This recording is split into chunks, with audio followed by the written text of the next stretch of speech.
최경영의 최강 시사.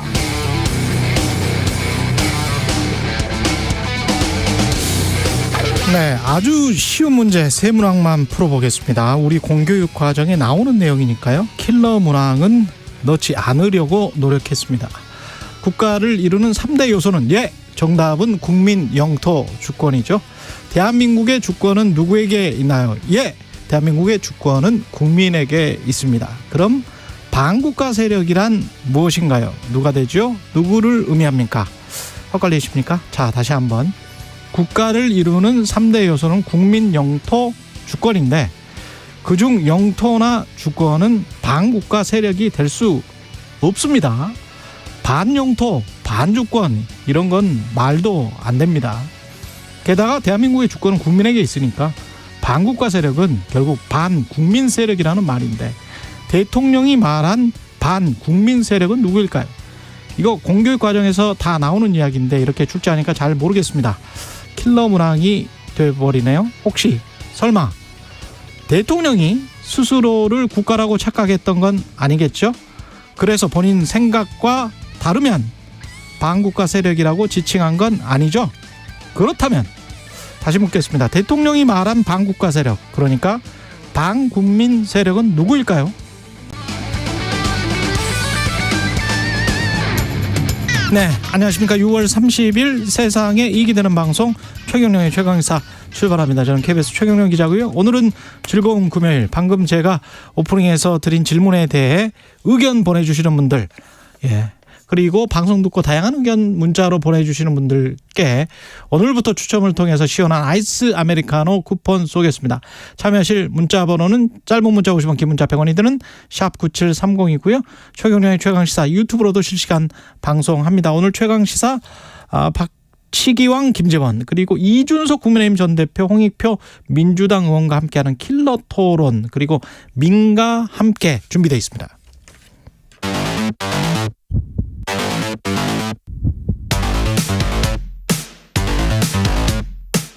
오늘 아침 가장 뜨거운 뉴스 언박싱. 네, 뉴스 언박싱 시작하겠습니다. 민동기 기자, 김민하 평론가 나와 있습니다. 안녕하십니까? 안녕하십니까? 누굽니까? 반국가 세력이? 글쎄요, 반국가 세력이 누군지 킬러 문항인가요? 이게? 어제 말씀드리기로 전 정권과 지금의 이제 야당을 지칭하는 의미로 받아들일 수밖에 없다 이렇게 얘기를 했는데 대통령실 아니라고 대통령실 입장을 냈습니다. 아니다. 대통령실의 입장은 자유총연맹이라는 그 집단의 특수성에 맞춘 그런 거의 그런 시기 때 그다음에 그런 이 톤의 매너였던 것이다라고 설명을 하고 있는데 그러면 립서비스입니까? 그게 그러면 립서비스를 한 것입니까? 그러니까 여러모로 립서비스로 그 정도의 언급이 나온다는 것도 잘 납득은 되지 않는데 어떤 의미가에 대해서 해석만 분분해지는 그런 상황이 될 것 같습니다. 그리고 정체 전선이 남아있어 남부지방에 지금 폭우가 걱정인데 KBS 뉴스 인터넷 홈페이지 가보니까요. KBS 뉴스에 오늘 새벽 경북 영주시 주택이 토사에 매몰돼서 영하 1명을 지금 구조 중이다. 오늘 새벽 4시 30분쯤 집중호우가 내린 경북 영주시의 상황입니다. 그러니까 밤 사이에 경북 영주에 비가 가장 많이 내렸다고. 그랬군요. 그러니까 영주 2, 3명 같은 경우에는 어제부터 240mm가 넘는 큰 비가 내렸기 때문에 아마 좀 피해가 좀 우려가 되고 있는 그런 상황이고요. 이 집에는 지금 10명이 대가족이군요. 그렇습니다. 9명은 대피한 것으로 파악됐고요. 특히 남부지방 계신 분들 좀 조심하셔야 될 것 같은데 제주도로 이 비구름이 점차 내려가면서요. 시간당 30에서 60mm의 집중호우를 뿌릴 것으로 전망이 되고 있습니다. 특히 내일까지 예상 강수량이 기상청이 예보를 했는데 제주도에서 100에서 최대 250mm 이상 비가 내릴 것으로 일단 예측이 됐고요. 전남하고 경남 지역도 50에서 최대 150mm 이상 내릴 것이다. 그리고 전북과 경북에도 20에서 많게는 80mm가 넘는 비가 더 내릴 것으로 예측이 됐는데요. 문제는 많은 비가 예보된 지역이 이미 장마 초반부터 집중호우가 이어진 지역이거든요. 그래서 아마 산사태라든가 집안이 많이 약해져 있기 때문에 이런 부분들에 대해서 좀 대비를 하셔야 될 것 같습니다. 그러니까 언론에서 이 수도권 그러니까는 국민들이 많이 거주하고 있는 수도권 중심의 그런 보도를 많이 하다 보니까 예를 들면 강남역이 물에 잠겼다 이런 거는 굉장히 보도가 많이 나오고 큰 문제처럼 다뤄지지만 지방에서 이렇게 그렇죠. 큰 비 때문에 피해가 났을 때는 어떤 장면의 하나로 그냥 보여주고 마는 그런 느낌이 많은 것 같아요. 근데 실제로 지금 그 지방에서 이러한 이 수해 피해를 당하고 있는 분들의 경우에는 굉장한 고통이 있는 거 아니겠습니까? 지금 말씀하신 사례도 그렇고 이 부분에 대해서도 언론이 좀 집중 조명해서 이러한 피해를 계속 경감할 수 있는 대책을 또 마련해야 되겠고요. 또 지금 이제 거주하고 있는 분들도 피해를 최소화할 수 있도록 대비책을 세우고 계속해서 좀 이 방송에 귀를 기울여 주시고 했으면 좋겠습니다. 그리고 통일부 장관의 김영호 씨 등 소폭의 개각을 했는데 대통령실에서 5명이 진출했군요. 차관으로. 그죠? 네. 예. 통일부 장관의 김영호 성신여대 교수가 내정이 됐고요. 국민권익위원장에는 특수부 검사 출신인 김홍일 변호사가 발탁이 됐습니다.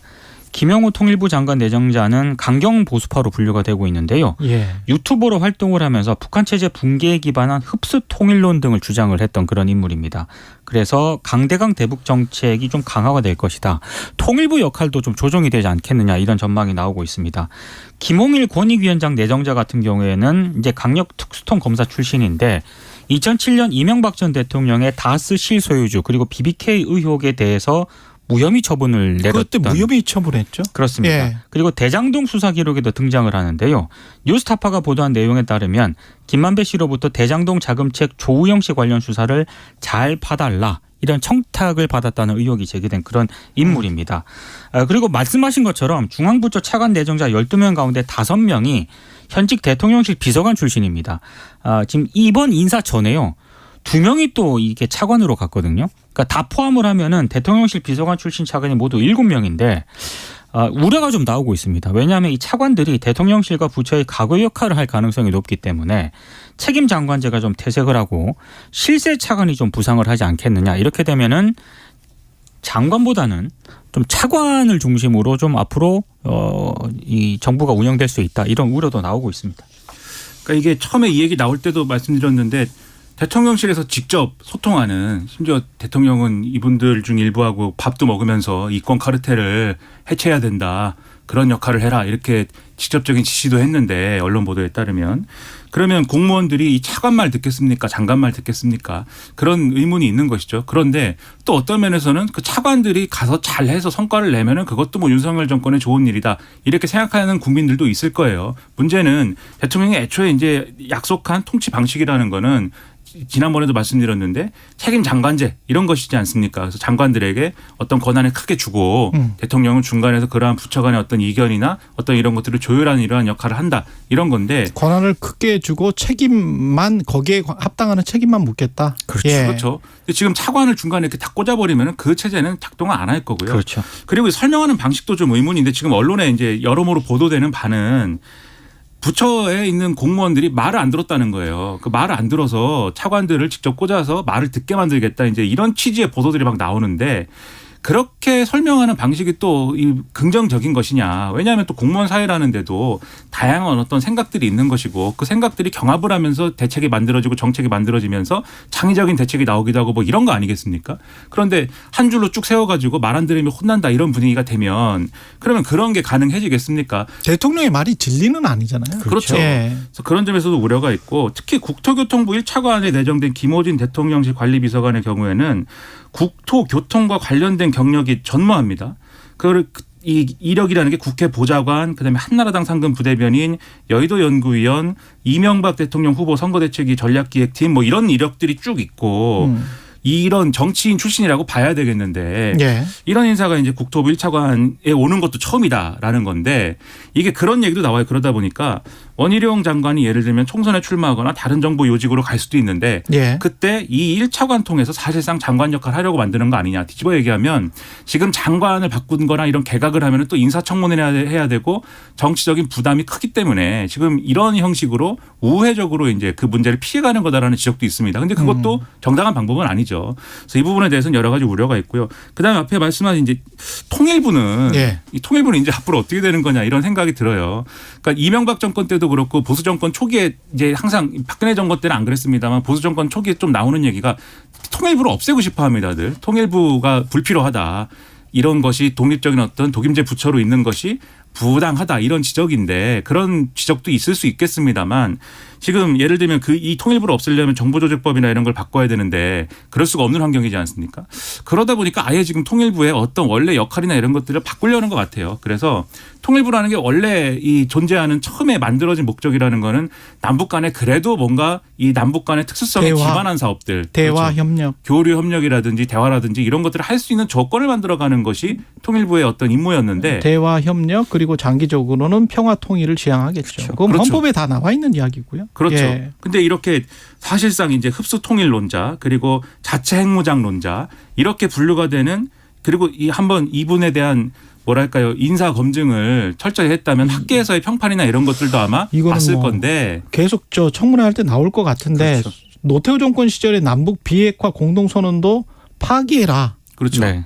이건 그리고 반일 종족주의 일본 위안부 피해자들을 자발적 매춘부로 묘사했었던 이용훈 교수에 져서 반일 종족주의에 대해서도 감동적인 책이다. 지금까지 나온 어떤 책보다 여러분들이 깊은 감동을 느낄 수 있을 것이다. 이렇게 생각합니다. 라고 본인이 직접 이야기를 했습니다. 이런 분이 통일부 장관 후보자가 됐습니다. 그러니까 이게 어떤 인식인 것이냐. 학계에서의 평판이나 이런 것들도 제가 알기로는 좀 극단적인 인사이다라는 평판인 걸로 알거든요. 그러면 종합을 해보면 결국 통일부가 앞으로 무엇을 해야 되느냐. 앞으로는 대북 적대적인 어떤 그런 사업을 해야 되는 것이고 마치 북한에 있는 통일전선부라고 있지 않습니까? 네. 북한 노동당 산하에. 거기 말하는 통일전선하고 우리 통일부하고 이 통일 얘기는 다른 건데 거기 통일전선은 남한을 고립시키는 통일된 전선을 만들자는 거고 우리는 남북 통일 얘기하는 이 의미가 다르지만 그렇죠. 사실상 거기에 해당하는 부처로의 변화이다. 이렇게 볼 수밖에 없는 거고 그게 아마 반국가 세력 운운한 이 어떤 윤석열 대통령의 언급과도 철학을 같이 하는 그러한 문제일 것이다라는 생각이 강하게 듭니다. 예, 박영수 구속영장 기각 전에 이거 한 사람만 더 짚고 나가죠. 국가공무원 인재개발원장 내정자 김채환 유튜브 활동을 했는데 다양한 이야기를 했군요. 예. 사실 어제 가장 인사에서 논란이 됐던 인물입니다. 자신이 운영한 유튜브 채널에서 군 통수권자, 여기서 군 통수권자는 문재인 전 대통령을 말하는데요. 군인을 생체 실험 대상으로 사용하라는 지시를 내렸다. 내린 셈인 것입니다. 이렇게 말했네요. 중국 공산당이 박근혜 전 대통령 퇴진 시위에 영향력을 행사했다. 이런 발언을 했습니다. 김채환의 시사이다라는 그런 유튜브 채널을 운영을 하고 있더라고요. 여기서 지난해 5월 게시한 영상에서 이렇게 주장을 했는데 지난 6일 영상에서는요. 또 윤석열 대통령이 적극적으로 긴급 명령을 발동을 해서 헌정 질서를 파괴하는 세력들을 해체해야 한다. 이렇게 또 주장을 하기도 했습니다. 반국가 세력이군요. 네. 헌정 질서를 파괴하는. 반국가 세력이 여기서 나왔나 이런 생각도 좀 들기도 하고요. 긴급 명령을 발동해서? 네. 그럼 거의 계엄령 비슷한 건가? 그걸 주장을 하는 것 같기도 하고요. 그리고 지난달에 올린 또 유튜브 영상을 보면 노무현 전 대통령의 죽음이 진보 진영의 강요에 따른 것이다. 강요에 따른 것이다. 이런 주장도 나옵니다. 좌파들이 실컷 이용해 먹고 나서 자신들의 전략에 불리하면 죽어달라고 요구한다. 안 죽을 수 없도록 강한 푸시와 압력을 가한다. 이렇게 또 주장을 하기도 했고요. 전직 대통령을 죽음으로 내몰 수 있는 좌파라는 거는 누굴까요? 모르겠습니다. 근데 지금 더 제가 좀 우려가 되는 건 반국가 세력이겠지. 그 사람들. 이분이 유튜브 채널에서 주장한 내용을 보면은 잘 이해가 안 가는 대목들이 굉장히 많은데 대통령실은 김채환 내정자를 적임자라고 지금 평가를 했습니다. 교육 분야와 언론사의 근무에서 소통에 능하다 이런 점을 얘기를 했는데요. 참고로 김 내정자는 고시학원 영어 강사하고 법률 저널 발행인 등을 거쳤다라고 하는데 이분이 지금 국가공무원 인재개발원장이지 않습니까? 여기 그 행시 패스한 사람들이잖아요, 다 이 고시 패스한 사람들이 여기에서 지금 공부를 해야 돼요. 공무원들을 수업받아야 돼요. 교육을 해야 되는데 이런 인식을 가진 분이 어떻게 공무원들을 교육할 수 있을까 심히 걱정이 좀 됩니다. 반국가 세력에 관해서 깊이 있는 또 공부를 할 수도 있지 않을까 그런 생각도 들긴 합니다. 그러니까 주장과 논평이 극단적인 분인데 지금 말씀하신 것처럼 적임자라는 게 전혀 이해가 안 되죠. 이런 극단적인 견해를 공무원들이 학습을 해야 된다 그러면은 그게 누가 이해를 하겠습니까? 극단적인 게 아니고 논리적으로도 말도 안 되고 팩트도 없고 그렇습니다. 예를 들면 이런 유튜브를 왜 했는가 이것도 잘 모르겠어요. 왜냐하면 이런 주장을 하는 분들의 특징이 뭐냐면 이 지난 정권에서 예를 들면 다른 나라도 다 그랬습니다마는 마스크를 쓰자고 하고 마스크를 의무적으로 쓰라고 하고 몇 시 이후에 모이지 말라고 그러고 뭐 그 백신을 꼭 맞으라고 그러고 뭐 이런 거 있지 않습니까? 네. 개인의 자유를 침해한 거라고 그래갖고 막 화내고 그랬거든요. 이분이 그랬는지 제가 확인 안 해봤지만 이런 유사한 주장을 하는 분들이 막 화내고 그랬습니다. 개인의 자유를 억압한다.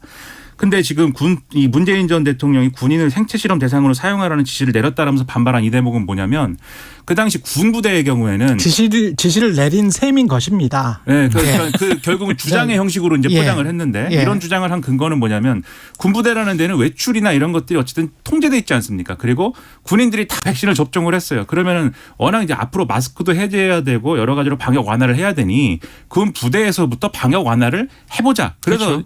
시범적으로 실시를 했던 거거든요.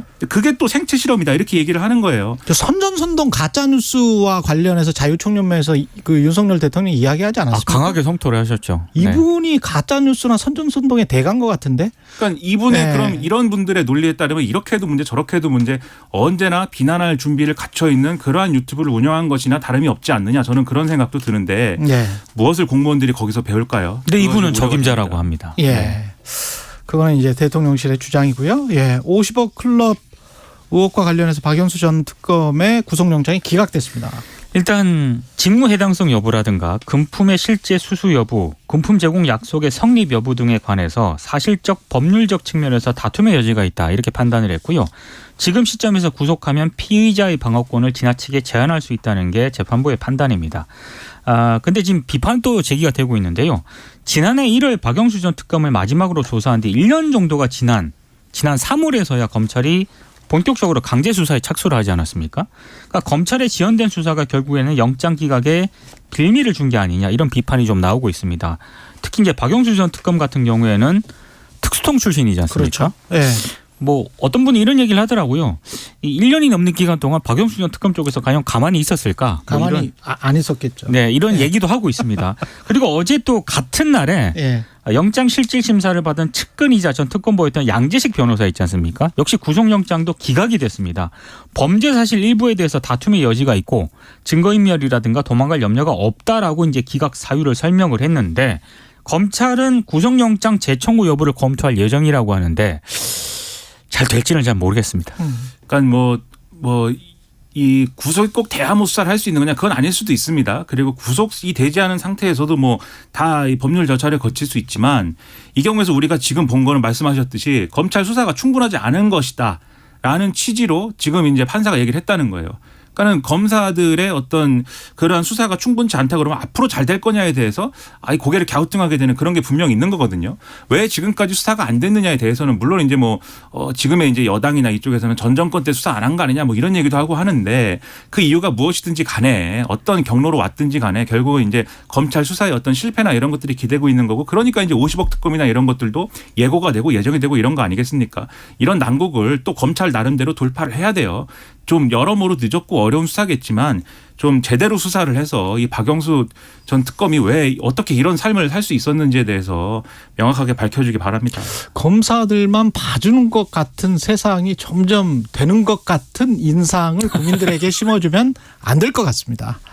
그리고 이 검찰 이야기인데 검찰 특갈비 내역을 받았어요. 그래서 이건 대법원에서 승소해가지고 받았는데 내역을 보니까 알아먹을 수 없을 정도로 이렇게 이상하게 냈다는 거 아니에요 지금? 그러니까 예. 대법원 판결 취지와는 다르게요. 예. 내용이 무더기로 삭제한 사실이 확인이 됐는데 일단 뉴스타파라든가 세금도둑 잡아라가 어제 기자회견을 열었거든요. 예. 그러니까 2017년 1월 1일부터 2019년 9월 30일까지 대검하고 서울중앙지검이 제출한 특수활동비 예. 이런 것들을 지난 23일 공개를 했는데 이게 보니까 대법원은 집행일자라든가 금액, 장소 등이 담긴 집행정보를 공개하라고 판결을 했거든요. 이게 쉬운 말로 언제 어디서 얼마나 썼는지 공개하라는 그런 뜻입니다. 그걸 파일로 주면 되는데 그걸 또 다 복사해가지고 줬단 말이에요. 그렇습니다. 그런데 검찰이 날짜만 공개를 했고요. 예. 또 시간은 삭제를 했고 시간도 삭제하고. 예. 어디서도 상호명은 가려서 공개를 안 했습니다. 그 상호명은 근데 왜 가렸을까요? 이유를 모르겠습니다.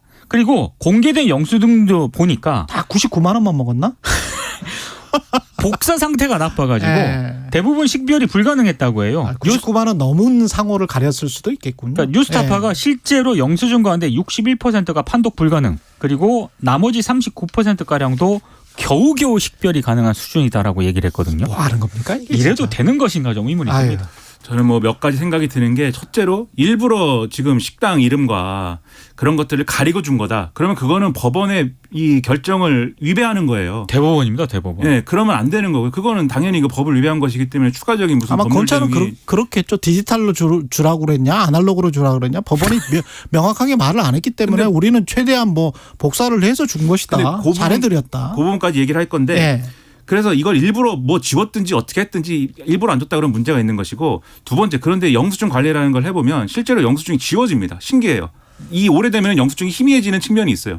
그러면 그렇게 어떻게 하다 보니까는 이게 뭐 희미해져 갖고 안 보입니다라고 주장을 하고 있는데 예. 그거는 제가 볼 땐 영수증이 이 희미해지는 건 이해할 수 있습니다. 근데 문제는 뭐냐면 실제 영수증이 희미해져서 우리가 줄 내용이 없다라고 그러는 거는 그 영수증 이외에 다른 정보는 그런 관리를 안 하고 있다는 거예요. 그러니까 영수증에 써 있는 거를 예를 들면 이 지출결의서나 이런 데 써야 될 거 아닙니까? 근데 얼마 왜 상호만이 어디서 희미해지지? 상호만? 그러니까 말입니다. 근데 이제 그런 영수증도 있고 다 없어진 영수증도 있어요, 지금. 네. 그래서 제가 말씀드리는 거는 이런 경우든 저런 경우든 검찰이 두 가지 경우 중에 하나다. 일부러 줄 수 있는데 안 준 것이거나 줄 수 있는 수단이 있는데 디지털로 주든 뭘로 주든 안 준 것이거나 아니면 특활비 내역 자체를 제대로 관리를 안 하고 완전히 방기하고 이것은 회계 처리도 모두 아닌 방식으로 영수증만 첨부해가지고 관리하고 있다는 게 드러난 것이다. 둘 중에 하나이다. 검찰은 어느 쪽이라고 인정을 할지 지켜보면 답이 나올 것 대법 같습니다. 판결이 나왔는데 이건 압수수색 들어가야 되는 거 아닙니까? 아, 검찰은 압수수색 할 수가 없나? 재밌습니다. 예, 지금까지 민동기 기자 김민하 평론가였습니다. 고맙습니다. 고맙습니다. KBS 1라디오 최경영의 최강시사 듣고 계신 지금 시각 7시 41분입니다. 출근길 날씨 정보입니다. 현재 남부지방과 제주도에 호우특보가 발효 중인 가운데 곳곳에 장대비가 쏟아지고 있습니다. 오늘은 정체전선이 남부지방 쪽에 머물면서 제주도에는 100에서 많은 곳은 250mm 이상의 비가 더 오겠고요. 전남과 경남은 50에서 곳에 따라 150mm 이상, 전북과 경북은 20에서 일부 지역은 80mm가 넘는 비가 더 내릴 전망입니다. 중부지방은 오후까지 비가 내렸다 그쳤다 하면서 5에서 40mm 정도가 더 내리겠습니다. 한편 지금 안개가 낀 곳이 많습니다. 특히 서해안은 오전까지 매우 짙은 안개를 주의하셔야겠습니다. 오늘 낮 기온은 서울 31도, 대전 28도, 광주 27도, 부산 26도 등으로 중부지방을 중심으로 어제보다 5도 안팎 높아 후텁지근하겠습니다. 현재 서울의 기온은 23.4도입니다. 날씨 정보 송소진입니다. 이어서 이 시각 교통 상황을 KBS 교통정보센터 정현정 씨가 전해드립니다. 네, 금요일 출근길입니다. 곳곳에 비가 오고 있어서 돌발 구간이 평소보다 많은데요. 앞차와의 안전거리 유지하면서 조심 운전 필요하겠습니다. 먼저 경부고속도로 서울 방향은 통도사 하이패스 부근 진출로 1차로에 화물차가 고장나 있습니다. 언양분기점에서는 3차로를 막고 장애물 처리를 하고 있고요. 기흥 동탄에서 신갈분기점까지 9km가량 천천히 갑니다. 달래내고개에서 반포까지 역시 막히고요. 반대 부산 쪽으로는 잠원에서 서초까지 정체입니다. 건천 부근 3차로에서는 승용차 사고 처리 중입니다. 서해안고속도로 서울 방향은 일직분기점에서 금천까지 천천히 가고요. 반대 목포 쪽으로 금천에서 막히고 있습니다. 비봉에서 역시 천천히 가고요. 제2경인고속도로는 성남 쪽입니다. 남동 나들목 부근 4차로에 있었던 승용차 관련 추돌 사고 처리 작업이 완료됐지만 여파로 뒤쪽으로 10km가량 정체입니다. 앞차와의 안전거리 유지하시고요. 출근길 조심 운전하시기 바랍니다. KBS 교통정보센터에서 정현정입니다.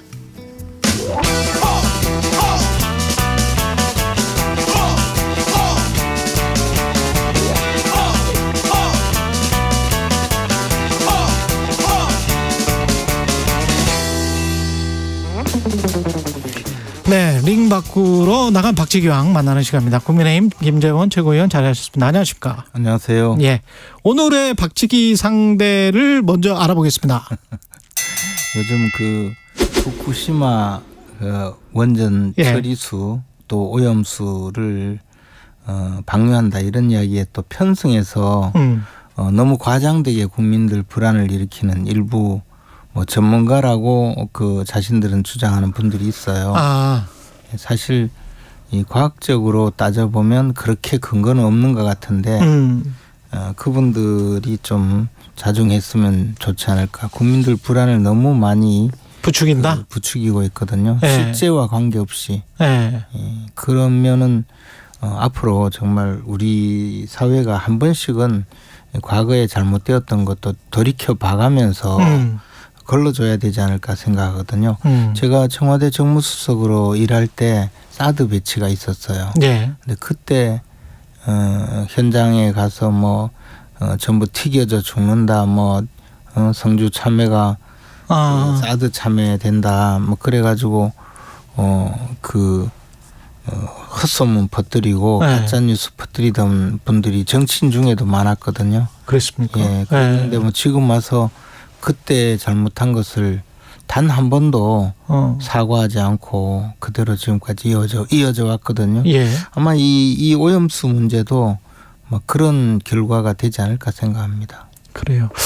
그랬으면은 좋겠습니다. 그냥 과학적으로 서로 간에 막 지금 이야기를 하는데 저도 그 이야기에는 동감하는 게 일단 자연정화, 그다음에 그게 인체에 얼마나 쌓이고 우리가 죽을 때까지 얼마나 먹고 그게 얼마나 먹은 게 진짜 암이나 뭐에 어떤 정확한 인과관계, 그거는 저도 매우 의심스럽습니다. 저도 매우 의심스러운데 딱 한 가지, 그동안에 우리가 암이나 뭐 이런 거에 안 걸리게 하기 위해서 탄고기도 안 먹고 전자파도 좀 안 쏘려고 하고 뭐 여러 가지 활동을 하잖아요. 그러면서 좀 안 좋다고 하는 거는 좀 멀리 하지 않습니까? 그거야 뭐 당연하죠. 그렇죠. 그러니까 미세먼지도 안 쉬려고 하고. 우리가 이제 예. 광우병 사태도 겪었고요. 예. 그 앞에 뭐 또 그 이후에 사드 문제도 그렇죠. 겪었고, 과거에 보면 인천공항 건설할 때도 예. 그 인천공항을 건설하면서 그 바다 준설을 하고 메꿔야 되거든요. 예. 그 앞에 바다 준설을 하면 거기에 납 성분이 전부 떠올라 한반도 서해안에는 모두 납 중독이 될 거라고 주장했던 학자도 있어요. 그러나 그리고 뭐 또 인천공항에 그 활주로를 건설하면 집안 치마가 시작돼서 10년도 못 돼서 공항 문 닫아야 될 거라고 주장했던 분들도 있거든요. 그분도 멀쩡한 대학 교수들이에요. 그런데 그 이후에 한 번도 자기가 잘못했다고 인정한 사람들이 없어요. 그리고 예. 또 그런 분들은 환경론자이기 때문에 또 가서 제주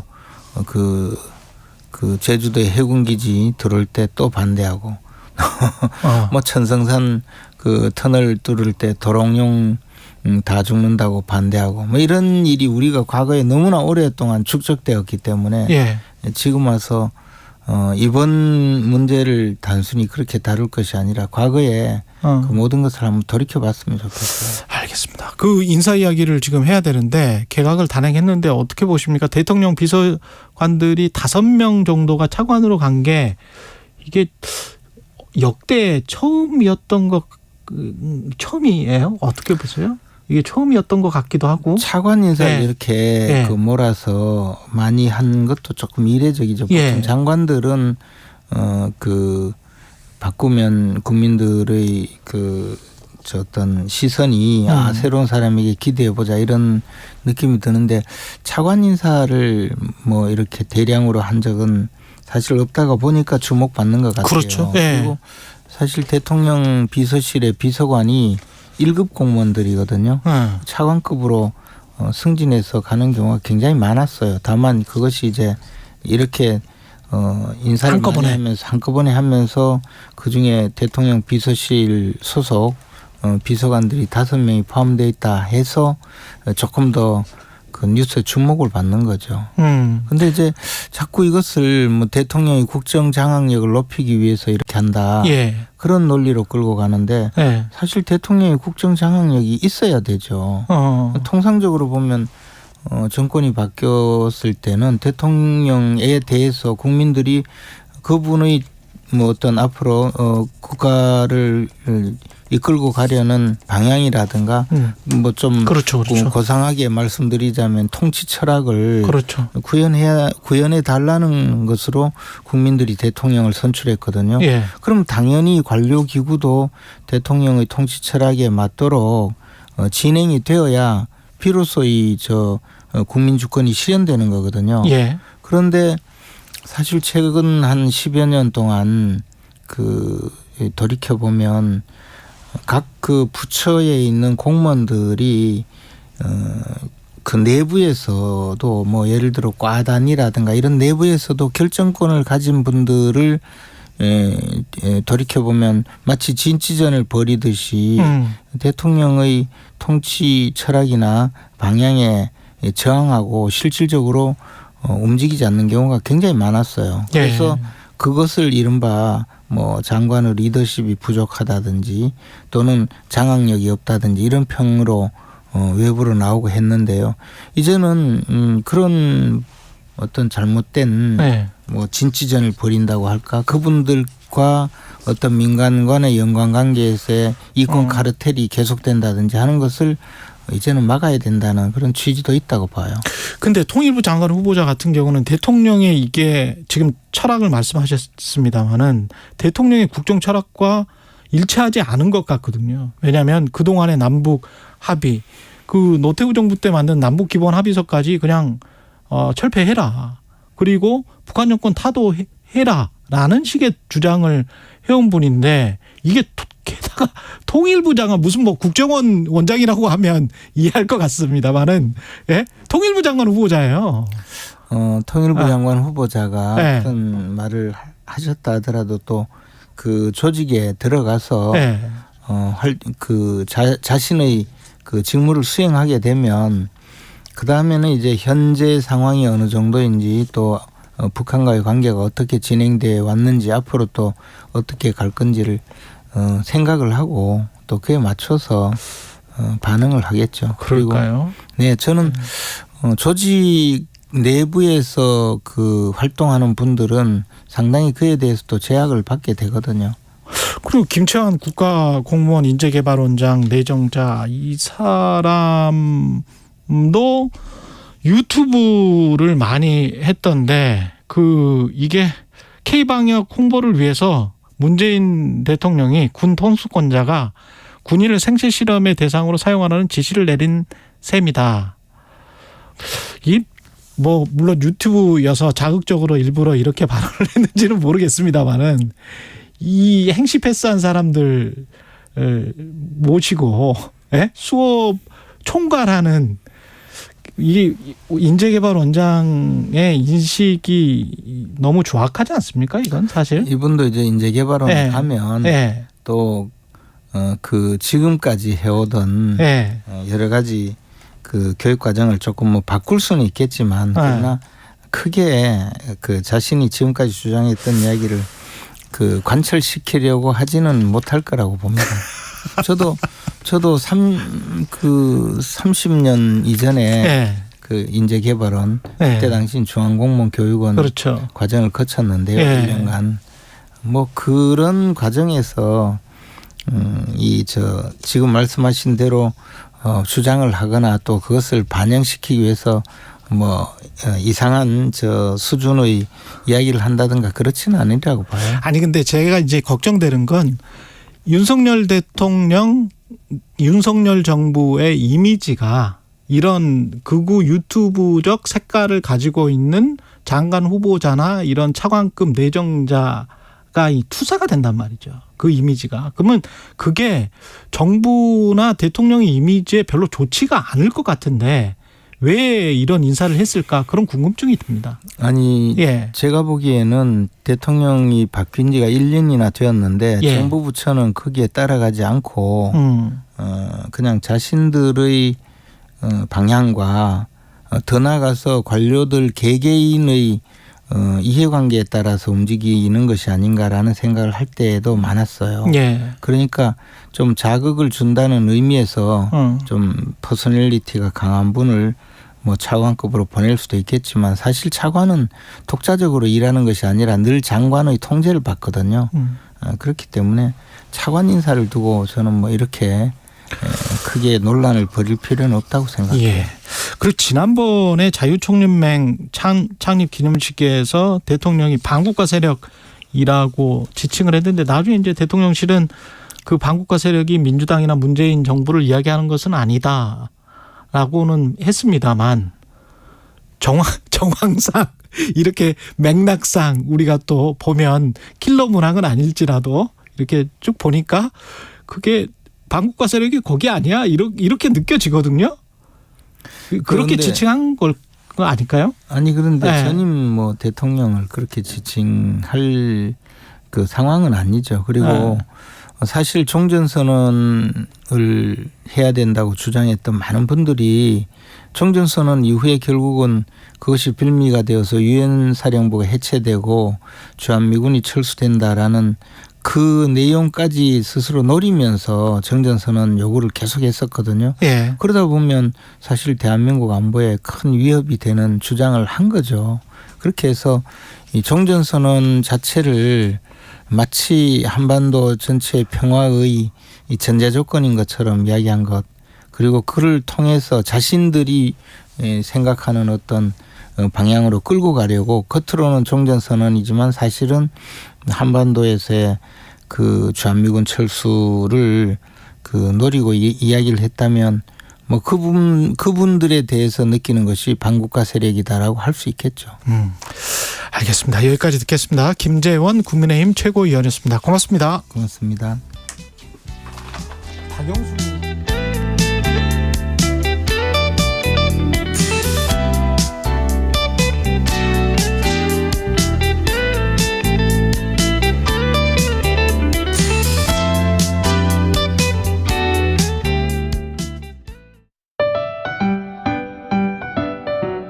(2023) KBS 1라디오 연중기획 낮은 목소리 당신의 목소리를 들려주세요.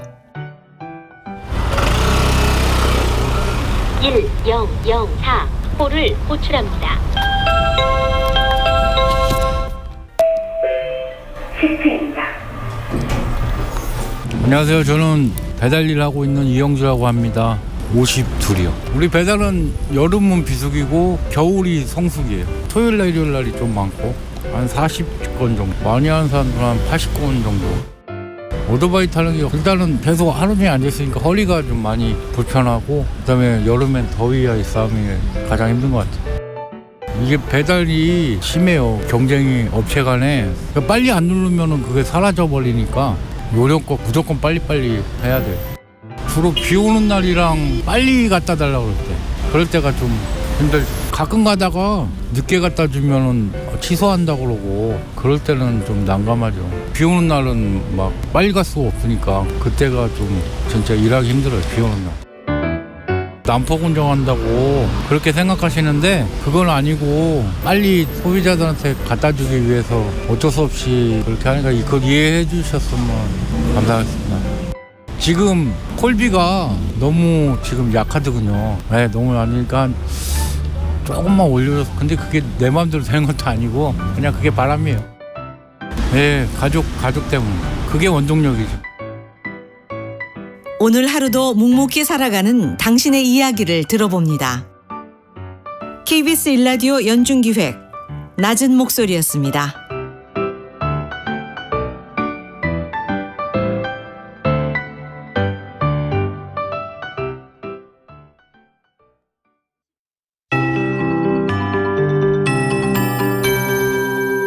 KBS 58분 날씨. 오늘은 남부지방과 제주도를 중심으로 강하고 많은 양의 장맛비가 내리겠고요. 중부지방은 오후까지 비가 오락가락하겠습니다.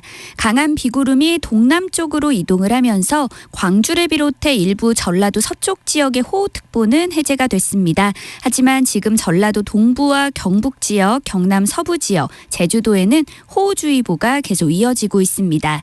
오늘 집중호우 예상 시점은 남부지방은 오후까지, 남해안은 밤까지, 제주도는 내일 새벽까지가 되겠고요. 곳곳에 시간당 30에서 최고 60mm의 매우 강하고 많은 비가 쏟아질 것으로 예상됩니다. 지금 전국에 산사태 위기경보 주의 단계가 발령 중이니까요. 피해가 없도록 대비를 잘 하시기 바랍니다. 앞으로 제주도에는 100에서 많은 곳은 250mm 이상, 전남과 경남은 50에서 곳에 따라 150mm 이상, 전북과 경북 지역에는 20에서 곳에 따라 80mm 이상의 지방에 비가 더 오겠습니다. 중부지방은 오후까지 비가 내렸다 그쳤다 하면서 5에서 40mm 정도가 내릴 것으로 예상됩니다. 오늘 낮 기온은 서울 31도, 대전, 대구, 제주 28도, 광주 27도, 부산 26도 등으로 중부지방을 중심으로 어제보다 5도 안팎 높아서 후텁지근하겠습니다. 현재 서울의 기온은 23.5도입니다. 송소진입니다.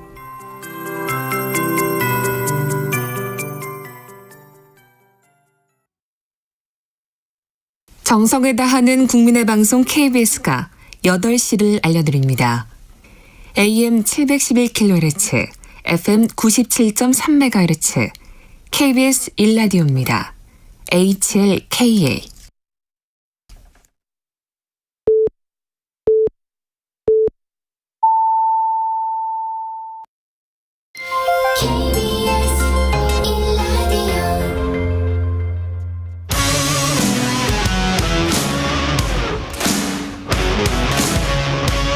오늘 하루 이슈의 중심 최경영의 최강 시사.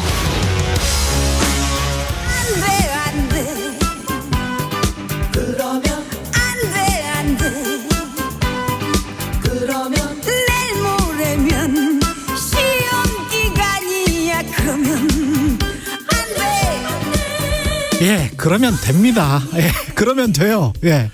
오늘 이 시간 특별한 토론 준비했습니다. 다른 프로에서 하는 토론과는 다르게 최상위 수준의 연사들만이 답할 수 있는 변별력 높은 질문을 드리는 킬러 토론. 예, 1등급 수능 1등급 연사들이 지금 왔습니다. 이준석 전 국민의힘 대표, 민주당 홍익표 의원 자리하셨습니다. 안녕하십니까? 안녕하세요. 예. 네, 반갑습니다. 예, 이준석 국민의힘 대표는 수능 세대. 저는 SAT를 봤습니다. SAT를 보셨구나. 네, 그리고 저는 고등학교를 2년 조기 졸업이라 가지고 3학년이 없었어요. SAT도 뭐 상위 1%나 뭐 이렇게 뭐 들어가고 그러면 뭐 플랜카드를 집 앞에 걸고 그런 미국 학생들이 가끔은 없죠, 있다고 없죠. 하던데. 대학 붙으면은 예. 뭐 좀 뭐 페이스북이라도 홍보하는 경우는 있어도 예. 플랜카드 붙이고 이런 거는 없죠. 그렇군요. 의원님 같은 경우는 학력고사죠. 학력고사 네. 세대시고. 예. 이게 지금 킬러 질문만 모아놨는데 네. 공정한 토론이 힘들 수도 있지만 다 1등급들이어서 괜찮을 것 같기도 합니다. 별로 고민하지 마십시오. 지금 KBS는 여기 들어올 때마다 전부 다 킬러들이 지금 칼을 겨누고 있던데 예. 이럴 때는 한 가지 방법밖에 없습니다. 예. 예. 어떻게 해야 됩니까? 두려움 없이 앞으로 나가라. 두려움 없이 앞으로 나가라. 예, 그러겠습니다. 저도 깜짝 놀랐어요. 입구에서 보고. 예, 조화들이 뭐 가득하죠. 예. 두려움 없이 앞으로 나가겠습니다. 킬러, 킬링, 뭐 킬링 캠프, 뭐 여러 가지 조화까지 맞네요. 네. 윤석열 대통령, 이거 배점 높은 질문입니다. 아주 네. 난이도 최상급인데 윤석열 대통령 가장 칭찬하고 싶은 부분이 뭔지 짧고 굵게 답변하기. 예. 집권 1년 만에 권력 장악에 성공하셨습니다. 전무후무한 일입니다.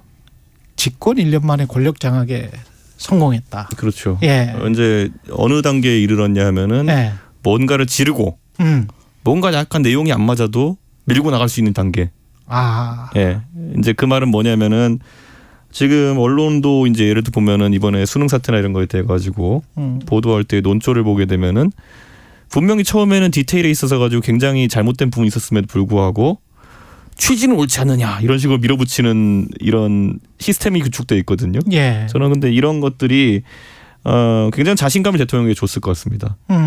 예. 예전에는 예를 들어 말실수하면 물어뜯겼는데 요즘은 말실수를 해도 나중에 밀어붙이면 되는구나. 예. 갑자기 영화 그 관상이 떠오르네요. 내가 왕이 될 상으로 보여라고 하니까 뭐 왕이 될 상우이다라고 말할 수밖에 없는 그런 상황으로 가고 있다. 뭐 이런 의미신 것 같습니다. 제가 사자성어 전문가 아닙니까? 예. 뭐 어려운 건 아니지만 지로기마. 예. 홍익표 의원님은 어떻게 보십니까? 네, 한 두 가지 정도 지적해 줄 수 있어요. 굳이 칭찬하라고 하니까. 예. 예. 첫 번째는 아까 얘기한 대로 저는 정치 초보라 사실은 대통령 도 그 여당을 그렇게 빨리 장악할 줄은 생각을 못 했어요. 근데 정말 그 여당을 그 순식간에 그렇죠. 장악했는데 줄 세우기로 했는데 아마 거기에는 그 검찰 특수부 출신의 정치권을 다루는 노하우가 있었던 거 아닌가 싶고요. 또 그를 따라주는 이 검찰 출신 정치권에 들어온 검찰 출신 인사들이 그 역할을 해준 거고. 두 번째는 이 무언가 일을 벌리고 나면 이 밀어붙이는 건데 긍정적으로 본다면 뭐 그 결심하고 반드시 한다. 이런 어떤 뭐 결정력 있는 지도자 이렇게 볼 수 있는데 또 다른 의미에서는 굉장히 독선적인 거죠. 그래서 그런 측면에서 뭔가 일을 밀어붙이는 힘 그리고 이 권력을 장악하는 힘 이런 부분에 대해서는 뭐 나름 긍정적인 평가, 굳이 긍정적인 평가라고 한다면 그 두 부분이겠죠. 예. 지금 리더십이 밀어붙이는 것 뭐 이런 것들은 국민들이 비슷하게 느끼실 것 같은데 그게 이제 옳은 방향인지 뭐 잘못된 방향인지에 관한 평가만 좀 다른 것 같습니다. 인사는 어떻게 평가를 하세요? 최근 뭐 어제도 지금 차관 통일부 장관 후보자 발표가 됐는데 제가 항상 얘기하지만 인사에 있어가지고 가장 중요한 거는 예. 처음에 모델하우스랑 나중에 배달된 집이 같냐의 문제거든요. 예. 근데 지금 봤을 때는 대선 전이나 이럴 때 많은 사람들이 저 정권이 들어서면은 어떤 사람들이 핵심적인 역할을 하겠구나. 그리고 어떤 성향의 사람들이 많이 이제 득세하겠구나라는 걸 봤던 거랑 완전 다른 류의 사람들이 지금 이제 하나씩 자리를 차지하고 있죠. 그렇죠. 그런 것들에 대해서 굉장히 약속했던 집이랑 배달된 집이 다르다. 이 상황이 지금 이제 정권에서 가장 부담 가는 상황 아니냐. 예. 예를 들어서 이동관 특보가 선거 때 뭐 얼굴이 안 보였던 건 아니지만은 이분이 중요될 거라고 생각했던 사람이 많을까? 아니면 이번에 뭐 유튜버들이 지금 이제 막 굉장히 극단적인 주장을 하던 유튜버들이 이제 하나씩 공공기관에 자리 잡는다든지 예. 이런 것들을 예측했을까? 저는 여기서 아마 좀 괴리가 생기고 있다 이런 생각을 합니다. 홍 의원님. 결국 인사를 저는 뭐 인사가 굉장히 만사다 이런 말도 그렇죠. 있잖아요. 근데 그럼에도 불구하고 또 거꾸로 얘기하면 인사는 굉장히 상식선으로 하면 됩니다. 근데 되게 이 상식을 지키는 게 굉장히 어렵죠. 그렇죠. 지금 윤석열 정부가 그 거꾸로 보통 인사가 처음에 그 집권 초기에 그 개각할 때 인사하고 그걸 보완하는 인사가 그 다음에 이루어지는데 지금 인사는 반대로 더 후퇴하고 있다는 거예요. 그러니까 집권 초기 인사보다 최근에 차관급 중심으로 해서 몇 명 발표했는데 일부 장관하고 그렇죠. 뭐 제가 굳이 얘기한다면 인재개발원장 같은 예. 케이스라든지 이거는 뭐 거의 일배 수준의 지금 유튜버 하시던 분이 들어왔거든요. 그러니까 이거는 그 경력도 그렇고 일반 상식이 봤을 때 왜 저러지? 이런 생각이 드는 인사들입니다. 통일부 장관도 그렇고. 예. 그래서 이러한 인사들을 할 때 대통령께서 처음에 예를 들면 뭐 집권 초기에 나를 도와준 사람 쓸 수 있어요. 그런데 그러다가 한 1, 2년 지나고 나서 바꿀 때는 조금 그런 것보다는 국민통합적으로 보완하는 인사를 하는 게 일반적인데 예. 처음보다 더 그 자기 생각 코드에 맞는 사람 그리고 더 극우적이랄까 예. 그러니까 소위 국민의힘 일각에서도 그 받아들이기 힘든 인사를 여당 내에서도 받아들이기 힘든 인사를 중용하고 있다는 게 참 놀랍다 이런 생각이 듭니다. 오늘 사실 주제가 혁신인데요. 네. 윤석열 대통령이나 대통령실 입장에서 제가 그러면 반론해서 질문을 드려보면 대통령실은 문재인 정부랄지 관료 집단을 혁신하기 위해서 쇄신하기 위해서 이런 인사가 필요할 수밖에 없다. 그리고 대통령의 국정 철학이 아까 뭐 김재원 의원도 그런 이야기 했습니다마는 잘 투영되는 그런 정부를 만드는 게 당연한 거 아니냐. 그래서 윤석열식 혁신의 차원 인사다. 이렇게 반론하지 않을까요? 저는 이렇게 생각해요. 예. 그러니까 혁신이라든지 아니면 이런 거는 방향성을 어떻게 설정하느냐의 문제일 텐데 집권 이후에 윤석열 정부는 문재인 정부와 뭐가 다르다. 어딜 향해서 나아간다가 명확해지면은 예. 그다음에 부차 과제로 이제 보면은 전 정부에 대한 뭐 좀 캘 게 있으면 캐고 이렇게 하는 나머지 차지한 게 생기는 거거든요. 그러면 윤석열 정부는 무엇이 다르다. 어디를 향해 간다가 먼저 세워져야 되는 것인데 예. 대선 때 있었던 공정과 상식이란 구호는 말 그대로 그냥 구호고 그렇죠. 그다음에 지금 이 예. 정부가 어디를 향해 가느냐라고 봤을 때는 이번에 예를 들어 수능 논란만 하더라도 이게 뭔가 기획된 모습인지 아니면 우발적으로 튀어나온 느낌인지에 대해서 국민들이 기획된 느낌이 잘 안 드는 그렇죠. 거거든요. 예, 그러니까 예. 저는 지금이라도 그때 사실 인수위 때 보면 뭐 저희 당의 어떤 의원이 인수위원장 했지만은 그렇게까지 방향성이 명확하진 않았거든요. 하다못해 MB 때만 하더라도 뭐 선진화 정부 이러면서 해가지고 뭐 영어 공용화를 하느니 마느니 해가지고 논란은 있었지만은 오렌지. 예. 예. 그런 거라도 이제 각인이 돼 있는데 이번에 인수위는 뭘 하는지 아무도 모르잖아요. 예. 그렇기 때문에 지금 국정 방향이 어느 쪽이냐. 하나씩 이제 1년 동안 건드려보고 거기서 반응 좋은 거로 가자. 뭐 그러면 그 중에 뭐가 있냐. 노조 때려잡으니까 좋아하더라. 뭐 이런 거거든요. 지금 이제. 그러니까 저는 지금이라도 그게 명확하게 보여야 되는 거고 정권이 어딜 향한다가 명확해지면은 그에 따라서 공무원들도 일할 수 있는데 지금 공무원들도 난감할 겁니다. 사실 지금 수능 문제가 왜 혼란스러우냐면은 수능 사실상 쉽게 출제해라라는 그런 이야기 또 지금 와서 아니라고 또 부인하지만은 거기다 또 이제 결국 교과과정 내에서 내라 이런 것들 이런 게 다 솔직히 제가 그냥 굳이 진영 논리에 입각해서 말씀드리면요. 진보 교육감들이 맨날 하는 얘기예요. 네. 그리고 대선 때는 정시 확대하자고 보수는 보통 이야기하거든요. 그렇죠. 근데 정시 변별력 없애는 방향으로 가자를 지금 하고 있는 거 아니에요. 그러니까 이게 우발적이지 않다면 이게 제가 적어도 저도 대선 때 하고 다닌 말이 있는데 이걸 어떻게 보수 정당에서 이해해야 되는지 잘 모르겠거든요. 무슨 마스터 플랜이 뭐가 있는 건지. 그러니까 교육에 있어가 이런 게 있어요. 예를 들어 교육의 큰 틀은 교육이 변별력을 가져가지고 하나의 어떤 신분의 사다리로서의 역할을 하길 기대하는 사람들도 있어요. 예전에 특히 그렇죠. 많이 교육받으신 분들은 너 하나 잘 키워가지고 우리 집안이 일으켜 세워야 된다 이런 게 있잖아요. 그분들한테는 변별력이 존재하는 게 중요해요. 그렇죠. 반대로 근데 조금 요즘 이제 늘어나고 있는 관점은 뭐냐면은 우리 아이가 행복했으면 좋겠어. 맞아요. 이거거든요. 그럼 자 보수가 그럼 어느 쪽에 가까우냐 했을 때는 자기 능력껏 열심히 해가지고 성공한 사람들이 잘 되는 나라가 아마 보수의 지향점일 것이고 그렇습니다. 행복교육 이런 걸 내세웠던 것이 소위 말하는 진보 교육감들이 많이 했던 그런 방향이거든요. 그러면 이게 뭐냐는 거죠. 이제 제가 봤을 때는. 그러니까 제 입장에선 제가 보수 정당의 당대표까지 하면서 하고 다녔던 많은 말들이 부정되는 당황성이 있는 거예요. 당황스러운. 그러니까 그런데 지금 보면 윤석열 정부에서 제가 가장 혼란스러운 건 뭐냐면은 69시간 같은 제도 나왔을 때 할 수 있어요. 얘기할 수 있죠. 근데 이 얘기를 했을 때 가장 큰 호응을 보이는 세대가 은퇴 세대라는 거죠. 이제 더 이상 노동에 참여할 가능성이 적은 분들이 가장 높은 지지를 보여요. 노동에 참여하는 세대는 굉장히 반발이 크거든요. 그럼 이 교육 문제 같은 경우에도 보면은 지금 여론조사 나오는 것들을 보면은 이미 더 이상 교육 받을 게 없는 분들이 되게 막 호응도가 크고 교육 현장에 있는 사람들을 혼란스러워하는 이런 게 나오고 있거든요. 근데 이걸 전 국민 평균치 내가지고 그래 한 40%가 우리 지지해. 그러니까 가자 이런 게 계속 반복되고 있어요. 그래서 저는 이거는 여론조사 함정이라 보는데 정책을 내는데 정책 수요층보다는 무조건 고령층에서 잘 나오는 이런 상황을 어떻게 받아들여야 되는 것이냐. 그렇죠. 지금 굉장히 재미있는 얘기인데 실제 정책으로 인해서 수혜를 입거나 또는 정책의 이해관계가 높은 사람들보다는 그렇지 않은 사람들의 그 지지도 그에 의해서 정책이 좌지우지되는 건데요. 지금 그 수능 얘기가 기왕 나왔으니까 아까 제일 중요한 게 뭐냐면 정책의 그 혁신이라고 할 때는 방향이 중요합니다. 방향이 철학이나 방향이죠. 이게 정해지고 나면 그에 맞는 사람, 인사죠. 그리고 그에 따라서 그 관련된 정책이 나오고 제도 개선을 해야 되는 겁니다. 이게 하나의 세트거든요. 그러니까 이런 프로그램이 기획돼야 되는데 없으니까 사실 이번 그 수능 예를 들면 뭐를 하려고 했는지 모르겠어요.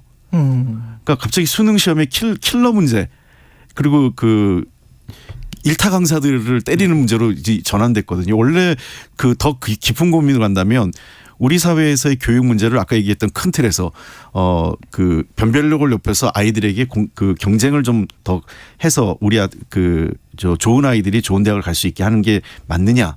아니면은 좀 더 행복하게 교육 현장에서 경쟁보다는 공동체로 가야 되느냐. 이게 지금까지 큰 철학적 고민이었거든요. 만약에 윤석열 대통령이 그러니까 예를 들면 사교육을 아예 못하게 하겠다. 그래서 우리 당이 되게 고민스러웠을 거예요. 아마 우리 당 반대하기 어려웠을 겁니다. 그렇죠. 그리고 사교육 아예 그 금지 옛날 전두환 때 있었던 물론 지금 사교육 시장이 워낙 크기 때문에 그런 결정하기가 현실적으로는 어렵지만 예컨대 그런 그 극단적인 결정을 했을 때 우리 사회가 아주 격렬한 논쟁이 벌어지고 근본적인 논의를 차라리 할 수 있었을 것 같아요. 근데 이게 이상하게도 현장에서 굉장히 어쩌면 마이너하게 수능 출제위원들이나 또는 저 평가원에서 다뤄야 될 금년도 수능의 문제를 어떤 수준으로 할 거냐 문제를 대통령이 얘기하면서 문제가 꼬인 거죠. 그리고 자꾸 이제 이분들이 얘기하는 거는 지금 공무원들 일 안 하는 것까지 얘기했는데 감사원이 너무 일을 많이 하면 공무원들 일을 안 합니다. 지금 현재는 뭐냐면 감사원은 일종의 공무원 그 기강 또는 공직사회 최후의 보루처럼 감사원이 뭔가 일을 할 때는 질서 있게 하고 마지막에 이 평가하는 걸 해줘야 되는데 지금은 이렇게 적극적인 행정을 하는 감사원은 처음 봤습니다. 그러니까 감사원만 적극 행정을 하고 감사원이 적극 행정을 할수록 공무원들은 더 복지부동이나 소극 행정을 하게 돼 있어요. 감사, 수사, 세무조사. 예, 그러니까 감사원이 하고 나면 감사원은 예를 들면 이런 거죠. 검찰은 자료를 제출할 때 압수수색이나 자료 제출할 때 한계가 있어요. 그렇죠. 근데 감사원은 그게 없습니다. 다 받아낼 수 있어요. 그러네요. 그러니까 그걸 다 받아내서 그걸 문제가 있으면 검찰에 넘기고 검찰이 수사하고 또는 국세청이 그 세무조사하고 이런 방식으로 가는 거는 이 공직사회를 일을 못하게 하는, 일 안 하게 하는 것으로 할 거고, 이게 도리어 저는 윤석열 정부 한 3년 차쯤 되면 정말 윤석열 정부 일 못 하기 어렵게 만들 거예요. 그러니까 저는 이제 이번에 세무조사 논란도 저는 약간 이해가 안 갔던 게 세무조사를 해보면은 뭐 사실 나올 때까지 턴다라고 하니까 보통은 그렇죠. 그러니까 나오긴 나올 거예요 뭔가. 그런데 여기서 그러면은 인터넷 강의 업체라는 것의 매출 구조와 비용 구조를 봤을 때 인터넷 강의를 가가지고 현금으로 수납하는 사람은 없거든요. 그렇죠. 그리고 이게 매입하고 매출이 그렇게 뭐 복잡하게 돼 있는 구조가 아니거든요. 그거는 뭐 투명하겠죠. 예를 들어 제조업이나 이런 거 하시는 분들 같은 경우에는 물건을 100개 사면서 계산서는 뭐 50개만 끊어주고 뭐 이러면서 그 안에 비는 비용으로 뭐 이렇게 돈이 셀 수도 있고 하겠지만은 인터넷 강의 찍어가지고 그냥 결제를 몇 명이 하느냐에 따라서 매출이 결정되는 거고 그러면은 많은 사람이 생각하는 것처럼 그런 부당한 이득이라든지 아니면 세금을 절세한다든지 이런 게 불가능했을 거거든요. 그렇죠. 그러면 뭐라도 이제 뭐 카드 써가지고 비용 처리하고 이런 거에서 찾아야 될 텐데 저는 그러면 이 말이 나와가지고 실제 효과를 기대한 거냐 아니면 또다시 지지층한테 얘는 나쁜 놈일 것 같아요를 그냥 한번 해가고 싶어가지고 이제 세무조사를 들어간 거냐. 그렇지. 저는 이런 생각이 이게 기업도 위축됩니다. 이렇게 되면. 아니 지금 기업 이야기 하셔서 이게 시장이 안 그래도 전체적인 경제 상황이 불확실한데 정치가 각종 감사나 수사나 세무조사나 그다음에 정책의 아까 방향성 혁신을 한다는 걸 누가 뭐 반대하겠습니까? 근데 어떤 이쪽 방향이니까 앞으로 이렇게 갈 거야. 라고 하는 그 방향성이 조금 뚜렷해져 가지고 예측 가능한 뭐 이런 식으로 가야 시장도 경제도 정치도 이게 행정 집단도 좀 이게 뭔가 갈 것 같은데 그런 측면들이 좀 불안해요. 좀 불안정한 것 같아요. 너무 혁신을 강조해서 그런가? 그러니까 이제 혁신을 정치적 방식으로 풀지 않고 사법적 방식으로 풀려고 해서 그런 겁니다. 사법적 방식으로 풀려서. 그러니까 이 혁신의 반대자들 이제 기득권 또는 뭐 카르텔 뭐 이렇게 표현을 하잖아요. 그래서 이 사람들에 대해서 아주 나쁜 놈이라고 만들고 여론화 통해서 그다음에 두 번째는 이 사람들을 응징하기 위해서 검찰 권력이나 국세청 권력을 활용하고 그러면 아까 얘기한 대로 아마 일타 강사들 수입 구조에는 거의 문제가 없을 거예요. 다만 문제가 있다면 비용 처리하는데 일부 비용 처리 안 될 게 들어갈 수 있겠죠. 근데 그런 거 갖고 봐라 뭐 절세했다 해서 또 나쁜 놈 만들 거예요. 이렇게 되면 그런 방식으로 개혁을 해가면요. 사회의 갈등이나 또는 그 모든 사회 활동이 전반적으로 매우 위축됩니다. 그러니까 제가 얘기하는 건 물론 우리 감사원 또는 검찰, 국세청 굉장히 중요한 거죠. 우리 권력기관이라고 그러잖아요. 이런 권력기관들이 우리 사회의 마지막 보루로서 법적인 판단을 하고 잡아주고 하는 거 굉장히 중요한 역할인데 이게 조자룡 헝칼 쓰듯이 마구 쓰기 시작하면 국가 권력의 사법화 그다음에 국가 권력의 무슨 이 감시국가 이런 형태로 가는 거는 매우 나쁜 거죠. 민주국가의 최대의 적이 그런 방식입니다. 저는 이제 우리나라가 세수 포착률이 90%가 넘는 나라인데 그러니까 다른 나라에 비해서 굉장히 세수가 투명하게 잡히고 있고 그래서 뭐 사실 다른 나라는 걷고자 하는 금액의 한 50%만 걸어도 성공적인 세무행정에 평가한 나라들이 있어요. 현금을 많이 쓰니까. 그렇죠. 근데 우리 같은 경우에 포착률이 높기 때문에 이런 부분은 정말 세게 이제 디비고 들어가야지 이제 뭔가 문제가 발생하는 걸 텐데 저는 이거 굉장히 시장에 주는 시그널이 크다 이런 생각을 하고 이 모든 것이 기획된 것이라도 놀랍고요. 우발적으로 발생한 게 여기까지 갔다 해도 놀랍습니다. 그리고 국회의 혁신을 좀 이야기를 해봐야 될 텐데 각자 당에서 가장 혁신해야 될 부분을 한번 서로 자신에게 한번 이야기도 해보면 좋겠고 서로에게 한번 아픈 이야기를 좀 해봤으면 좋을 것 같습니다. 이거는 탄핵 이후에 보수 정당이 구조적으로 좀 있는 문제가 그 수도권 의원이 수가 절대적으로 줄어들었어요. 그래서 영남에서 이제 의원 비중이 영남 비례가 거의 한 80% 이상 되다 보니까 이 둘 같은 경우에는 선거다운 선거를 잘 안 치르고 당선된 분들이 많습니다. 영남에서 공천 이꼴 당선이라고 생각하는 분들이나 비례는 뭐 그냥 뭐 하다 당선됐으니까요. 처음 선거 나가가지고 그러다 보니까 지금 앞두고도 결국 나만 살면 된다라는 생각을 많이 하고 있는 것 같아요. 네. 그래서 저는 이 영남 지역구나 이런 곳 같은 경우에는 차라리 완전 경선을 시행한다고 선언해 버리든지 어딘가 줄 서는 문화 자체를 사라지게 만들어야 되는 것이거든요. 예. 제가 지금 이번에 수능 국면에서 되게 웃긴 거 하나 말씀드리면 또다시 정치랑 엮어가지고 원래 나와가지고 막 떠들던 분도 저희 당에서 한 분도 얘기 안 합니다 지금. 아 그래요? 앞에 김재원 최고위원 혹시 그 고정인가요? 예, 고정. 이런 분만 고정이가 끌려 나와가지고 얘기하는 거지. 끌려 나와서 이야기. 다른 분들은 지금 뭐 우리 잘 아는 뭐 스피커 하는 분들 얘기 잘 안 해요. 그리고 최근에 보면은 유승민 의원이 뭐 한마디 했다가 때린다고 이용 의원이 튀어나왔잖아요. 김행도 김행원도 김행 비대위원 전 비대위원도 튀어나오고 했는데 이런 분들은 사실 원래 스피커 역할하는 분들이 아니에요. 근데 이게 뭐냐면 당에서 이제 슬슬 도망가는 사람들이 생기는 건데 그 말은 뭐냐면은 공천은 받아야겠으니까 처근지기 싫고 말해서 점수 딸 수 있는 포인트가 아닌 것 같으니까 평소에 말하지 않던 분들한테 떠넘기는 거예요. 저는 제가 이건 반 농담처럼 말씀을 드리면요. 제가 2021년에 그 서울시장 보궐선거 할 때 저거 이제 오세훈 캠프에서 제가 일을 보고 있는데 야 이상하게 저쪽 캠프에 보여야 될 분들이 안 보인다. 네? 이미지 좋고 이렇게 말 잘하는 분들 있으면은 좀 보여야 되는데 안 보인다. 그리고 뭐 서울의 다선 의원들 중에 보면은 성동의 홍익표 의원님이라든지 아니면은 성구의 기동민 의원님이라든지 이런 분들 평소에 언론에서 활발하게 하시던 분들이 왜 안 나오지? 아니다 그러니까 그 자리 메꾸기 위해 가지고 박영선 캠프가 피해 호소인으로 다 채우더라고요. 그 전까지 말 잘 안 하시던 분들 그리고 정치적 메시지도 훈련 잘 안 된 분들이 나와가지고 떠들면서 갈수록 나락으로 가더라고요. 그러니까 저는 그때도 보면은 아무래도 어려운 선거다 보니까 당내에서 자원에서 나올 분들이 많지 않았던 것 같은데 이게 악순환의 이게 고리입니다. 그렇군요. 그런데 지금 저희 당에 그 약간 고리가 생겼습니다. 국민의힘은 혁신은 무슨 다 공천 생각이다. 뭐 이렇게 지금 평가를 하시는 것 같고요. 민주당도 비슷하지 않습니까? 뭐 그 공천과 관련된 거는 뭐 큰 차이가 없죠. 그 같은 말씀이고 다만 이제 민주당이 아픈 부분을 저는 한 3가지 정도 말씀하고 싶은데 첫째는 우리 당이 그 방향성이 뭔지를 지금 좀 잊어버린 것 같아요. 그러니까 방향성. 2010년 김상곤 교육감이 지방선거에서 우리가 어려운 선거인데 우리가 그래도 그 지지 않았거든요. 그게 무상교육 들고 나와서 가치를 들고 나왔거든요. 그 이후에 산무일반에서 무상교육, 무상급식, 무상의료, 대학 등록금 반값으로 상징되는 보편적 그 복지와 경제민주화하고 2017년 대선까지 우리가 온 거예요. 그러니까 나름 민주당의 철학과 가치가 있었는데 그 가치가 없어졌어요 지금. 그러니까 저는 다음 총선에서 어떤 가치와 큰 틀로 선거를 치를지를 민주당이 제시하지 못하고 있다. 이게 첫 번째고.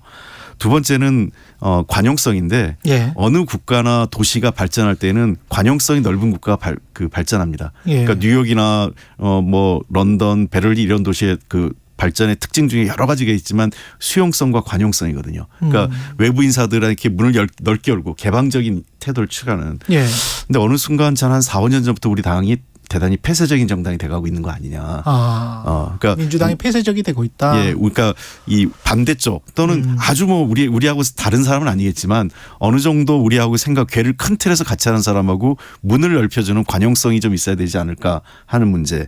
그다음에 마지막으로는 이제 태도나 문화인데요.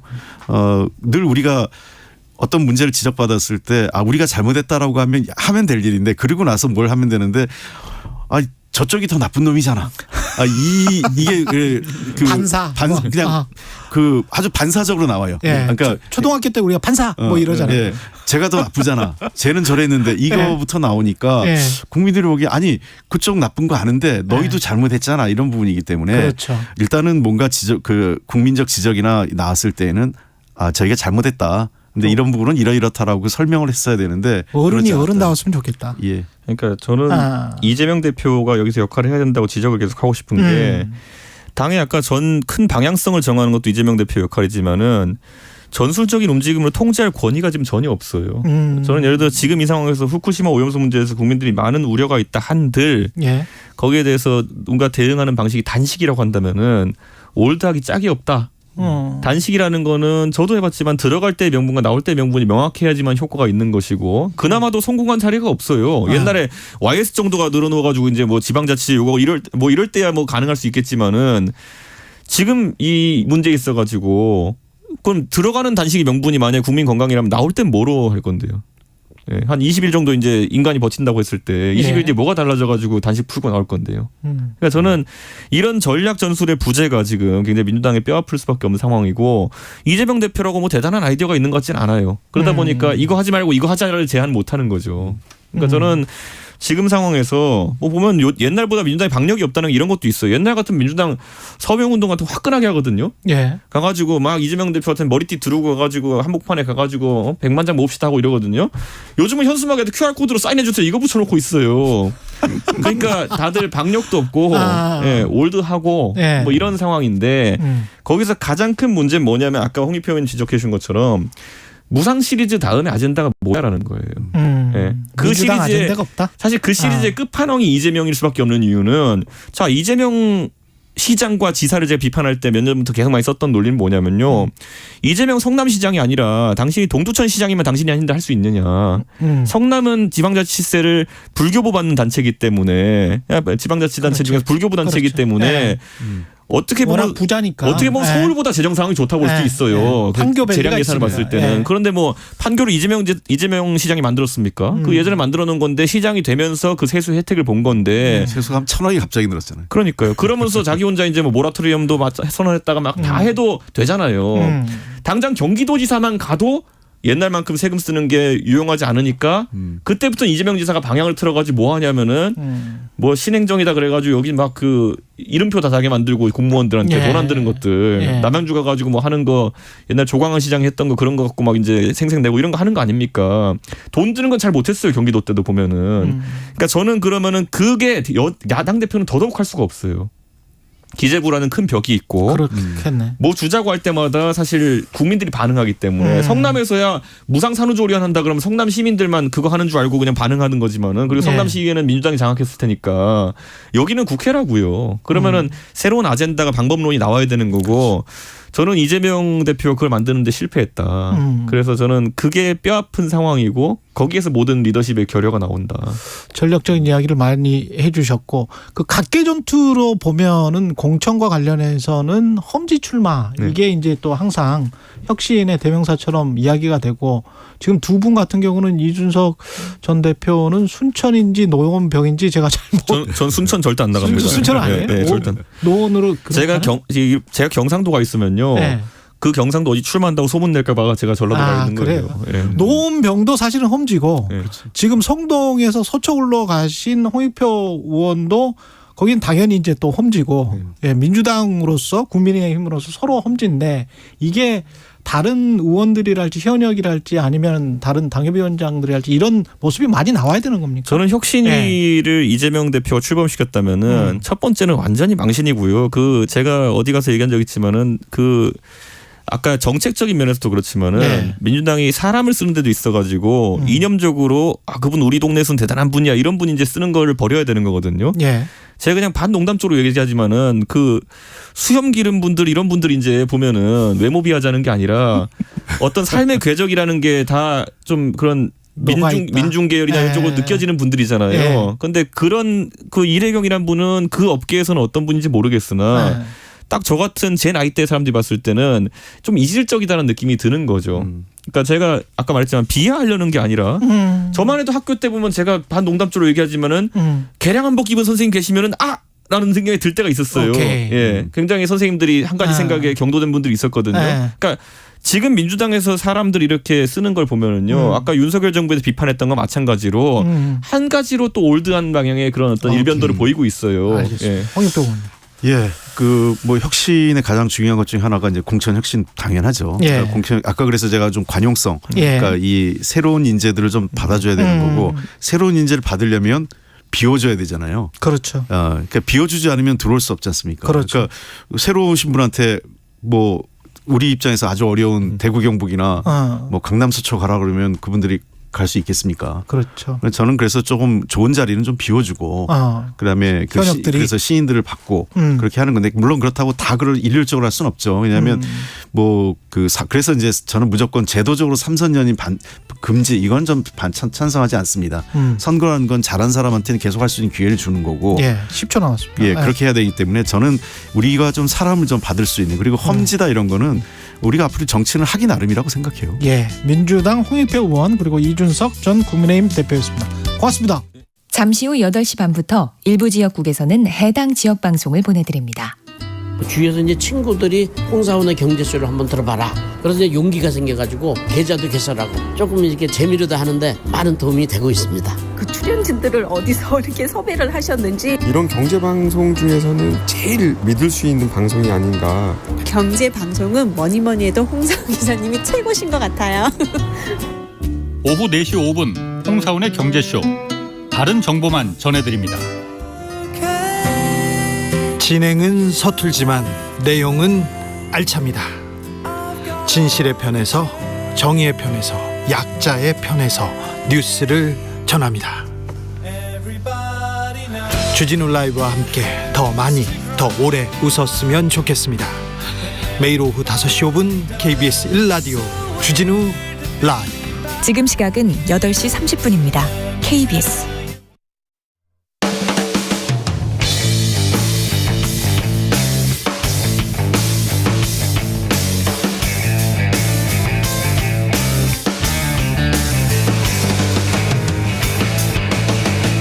최경영의 최강 시사.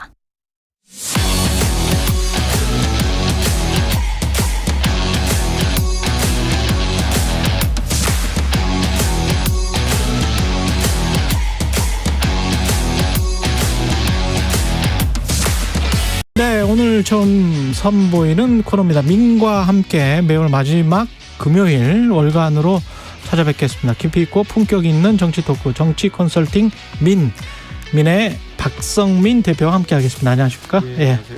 민과 함께 코너명은 마음에 드십니까? 네. 저 음악은 좋은데. 님과 함께 틀라 그랬었죠. 아니에요. 이게 좋은 음악 드셨네. 예, 아니에요. 그렇게 올드하지 않습니다, 저희가. 예. 하여튼 뭐 이름에 걸맞게. 예. 활약을 기대하겠습니다. 예. 총선 지금 한 10개월 남았는데 오늘 관전 포인트 중심으로 바로 앞전에는 이준석 전 대표하고 홍익표 의원이 이제 여야 정부 윤석열 정부 혁신에 관해서 말했는데 또 10개월 남았는데 이 총선도 어떻게 보면 누가 더 혁신할 수 있을까? 누가 덜 망가질 수 있을까? 뭐 어떻게 보세요? 관전 포인트가 10개월 남았기 때문에 예. 뭐 우리 총선 전망은 내년에 가야 그렇겠죠. 우리가 전망을 조금 해볼 수 있을 것 같고 지금 시점에서는 이제 세 가지가 이제 관전 포인트로 보입니다. 세 가지. 일단은 첫째는 김기현 국민의힘 대표, 이재명 민주당 대표 체제가 유지될 거냐. 현 체제가 유지될 거냐 여야가. 이게 이제 제일 중요한 것 같고 예. 두 번째는 양당이 지금 구심력보다 원심력이 지금 둘 다 이제 있는데 예. 그 원심력이 더 강해지면서 분열할 거냐. 이거 세 번째는 그 결과 경쟁력 있는 제3당이 나올 거냐. 이 시점에서는 뭐 그 세 가지가 제가 보는 가장 중요한 선거에 영향을 미치는. 근데 이 선거에 영향을 미치는 여기에 지금 어떻게 보면 어떻게 보면이 아니고 뭐 모든 측면에서 가장 큰 권력이라고 할 수 있는 대통령이 지금 반국가 세력이랄지 뭐 이런 굉장히 센 발언을 하시잖아요. 이런 것들이 총선에 미칠 영향 같은 건 없을까요? 그러니까 대통령의 어떤 통치 스타일이? 그러니까 이제 뭐 개별 이슈를 제가 다 여기서 논평할 수는 없으니까 그렇죠. 종합적으로 어쨌든 지금 대통령의 긍부정 평가를 우리가 볼 수밖에 없지 않습니까? 그러니까 선거에 영향을 미치는 지표는 세 가지인데 뭐 정당 지도나 이런 거는 상대적으로 뭐 별로 중요하지 않고 가장 중요한 거는 대통령 그 국정운영 평가, 긍부정 평가가 제일 중요한 거고 두 번째는 이제 언론사 여론조사 기관마다 좀 다르게 물어보긴 하지만 그렇죠. 국정 안정을 위해서 여당을 찍을 거냐 아니면 정권 견제를 해서 야당을 찍을 거냐라는 그렇죠. 여당 찍냐 야당 찍냐 이게 있어요. 이게 이제 아주 중요한 지표 중에 하나입니다. 그다음에 보조 지표로는 이건 조사 기관들이 거의 조사를 안 하는데 야당이 대안이냐.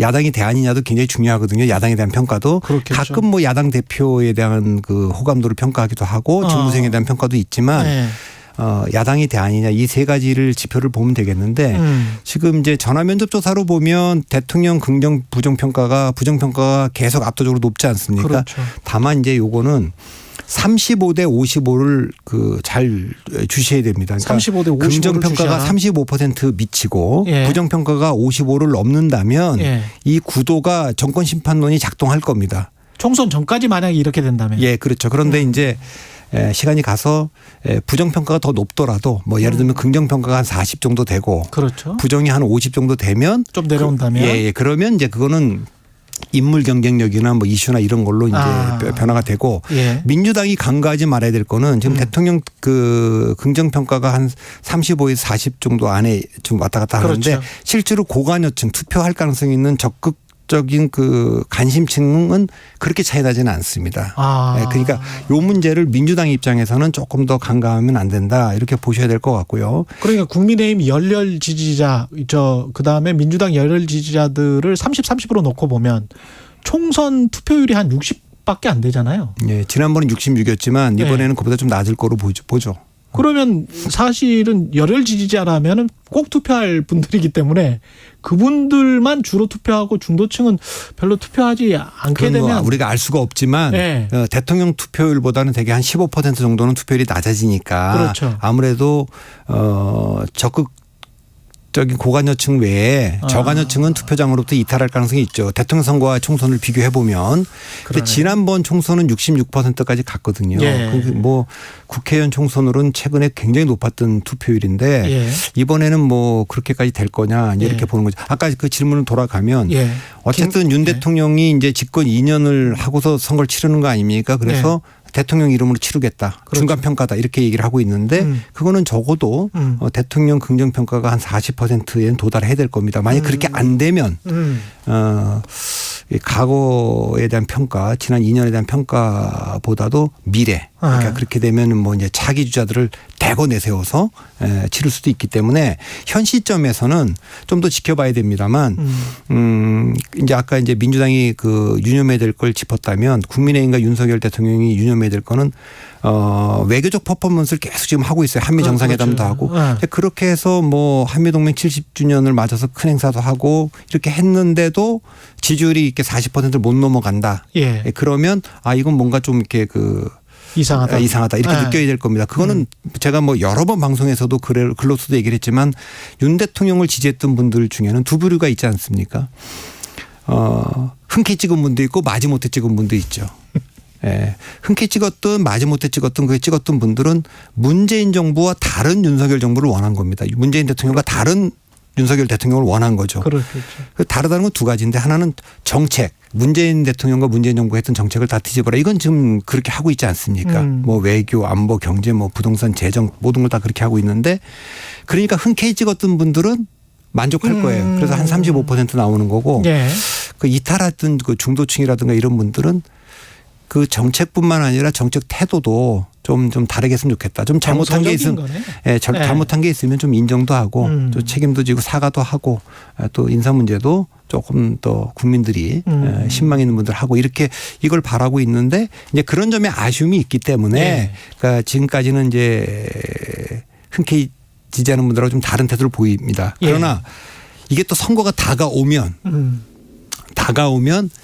조금씩 다 움직일 겁니다. 그러니까 지금은 대통령에 대한 평가가 우선하는 시간이거든요. 그러니까 그거에 대해서 좀 엄격하게 보고 있지만 민주당이 지금 이재명 대표나 민주당이 또 놓치지 않아야 될 거는 이게 자칫하면 이제 선거가 총선이 다가오면 그동안 180석을 가지고 지금은 이제 그보다 안 되면 180석 지난 총선 때 만들어줬는데 그걸로 뭘 했느냐 도대체. 이래서 또 야당 심판론이 작동할 수 있기 때문에 2020년이 그랬거든요. 그렇군요. 2020년이 이제 탄핵의 강을 못 넘는 바람에 한교안 대표 체제 때문에 그래서 야당 심판론이 작동하는 바람에 민주당이 180석이나 하지 않았습니까? 그러니까 지금 시점에서는 모든 정치 세력이 모든 정당이 기회 요인과 위험 요인을 다 안고 있는 시기니까 앞으로 어떻게 하느냐에 따라 좀 달려 있다고 봅니다. 예, 대통령 국정 지지도와 관련해서 그 변수와 관련해서 좀 설명을 해주셨고요. 아까 모두에 이제 설명하시려고 했던 것들은 김기현, 이재명 대표 체제가 유지될까 여부 그 변수를 말씀하셨는데 그것부터 좀 설명을 해주십시오. 글쎄 뭐 이제 그 민주당은 복잡한데. 거기 뭐 친명도 있고 반명도 있고 비명도 있지 않겠습니까? 예. 이제 친명이 예상하는 시나리오는 예. 원하는 시나리오는 세 가지일 겁니다. 1번 무조건 이재명 대표 체제로 치른다 총선은. 예. 두 번째는 그게 잘 안 된다면 어렵다면 친명 비대위로 좀 전환할 수는 있다. 그것도 안 된다면 뭐 분당도 불사한다 뭐 이런 거 아니겠습니까? 근데 이제 반명 입장에서는 예. 뭐 이재명 대표 체제로 치른다 이건 없을 겁니다. 친명 비대위도 머릿속에 없을 거예요. 예. 예, 그럼 모두가 동의하는 비대위로 간다. 그거는 뭐 있을 겁니다. 근데 만일에 이걸 거부한다면 이재명 대표 체제를 선제적으로 붕괴시킨다. 뭐 이런 것도 있을 겁니다. 그것도 안 된다면 뭐 탈당할 수밖에 없다. 이렇게 돼 있을 거고. 예.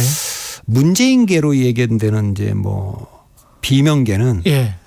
아, 문재인계가 비명계라고. 아니 뭐 그 꼭 일치하는 건 아니겠습니다만 그분들은 예. 어쨌든 문재인 친문이라고 하는 분들이 많이 포함되어 있을 것으로 보이는 비명계는 예.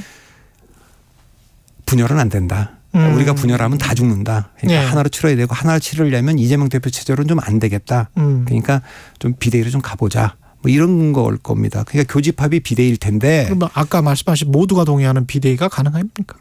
저는 그게 솔직히 말해서 그렇게 쉽지 않아 보입니다. 그래서 제가 계속 이 방송에서도 얘기했는데 예. 이재명 대표 체제로 똘똘 뭉쳐서 반명 비명도 야 우리가 윤석열 정부에 맞서서 싸우려면 이재명 대표 체제로 가는 수밖에 없다. 그냥 이대로 가자. 이럴 가능성이 한 5%. 제가 5%라고 얘기하는 건 예. 5%란 뜻이 아니라 느낌. 가능성이 극히 낮다. 극히 이런 낮다. 뜻이. 예. 그다음에 결국 그 이재명 대표 체제가 붕괴하고 비대위로 갈 가능성이 35%. 35%라는 얘기는 제법 있다. 아, 제법 뜻입니다. 있다. 나머지 60%는 가장 가능성이 크다 이거 아닙니까? 그거는 이재명 대표 체제, 이재명 대표가 지금까지 쭉 해온 행보를 보면 절대 물러날 리가 없고 반명도 그러면 꾹 참고 여기서 치르자 이러지 않고 다른 생각을 할 가능성이 크기 때문에 분열할 가능성이 있다. 분열은 분당? 그렇죠. 분당이죠. 그리고 민주당의 역사를 보면 민주당은 이 그 분열적 요소가 많아서 분당을 자주 했습니다. 예. 95년도에도 지방선거에서 승리한 정당이 민주당이 승리했는데 새정치국민회가 창당되면서 분열했지 않습니까? 국민회와 민주당으로. 2003년에도 그러네요.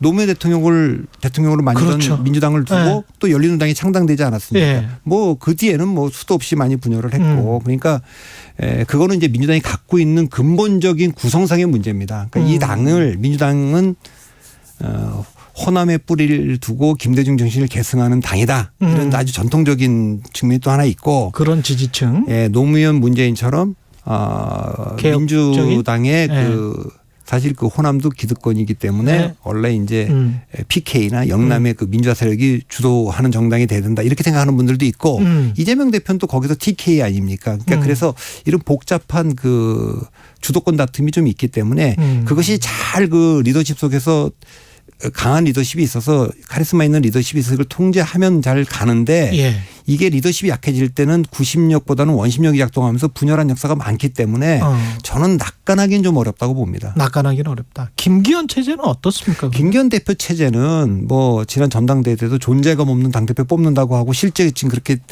죄송한 얘기입니다만 당대표나 최고위원회가 지금 잘 안 보이고 있지 않습니까? 예. 이제 그렇게 가고 있는데 내부 동력은 없을 겁니다. 이 그 김기현 대표 체제의 변화가 온다면 그럼 민주당으로부터 올 거라고 저는 봅니다. 민주당 대표 체제가 만일에 이재명 대표 체제가 계속 유지되면서 총선을 치른다.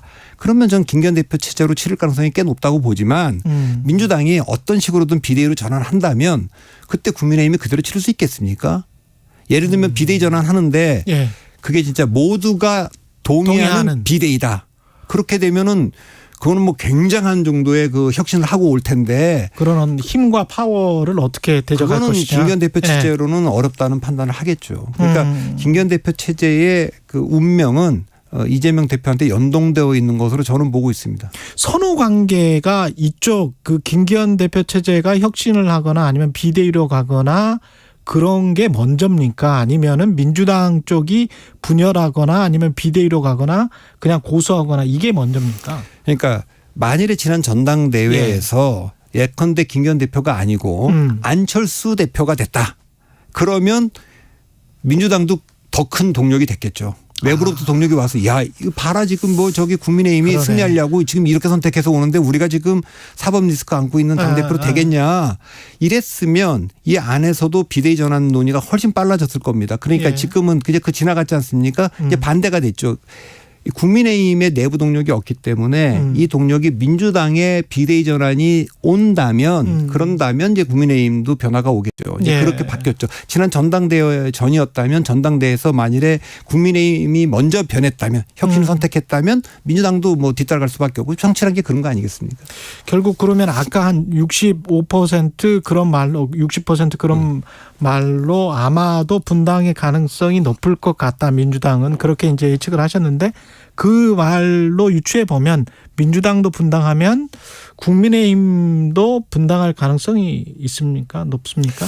그거는 됩니까? 뭐 제가 뭐 확신을 못 하겠는데 예. 굳이 다르게 시나리오로 얘기한다면 2020년처럼 양당으로 똘똘 뭉쳐서 66% 투표를 가면서 거의 뭐 제3세력이라는 건 없는 그런 양자 구도로 치러질 가능성이 저는 한 20% 정도 가능성이 있다고 계속 말씀드리고 예.